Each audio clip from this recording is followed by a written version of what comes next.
మేడ్చల్ జిల్లా Ghatkesar police station పరిధిలో అక్రమ సంబంధం హత్యకు దారి తీసినట్లు తెలుస్తోంది.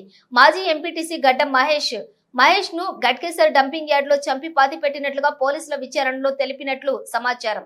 మిస్సింగ్ అయిన మహేష్ ఈ నెల 17న కుటుంబ సభ్యుల ఫిర్యాదుతో మిస్సింగ్ కేసు నమోదు చేసిన పోలీసులు విచారణలో భాగంగా అనుమానాస్పద వ్యక్తులను అదుపులోకి తీసుకుని విచారించగా నిందితులు గడ్డం మహేష్ ను హత్య చేసి గట్కేసర్ డంపింగ్ యార్డ్ లో పాతి పెట్టినట్లు పోలీసులకు వెల్లడించినట్లు తెలుస్తోంది. చిన్న రమేష్లు ఇద్దరు పోలీసుల అదుపులో ఉన్నారు. మృతదేహం కోసం గట్కేసర్ డంపింగ్ యార్డ్ లోని గాలిస్తున్నటువంటి పోలీసులు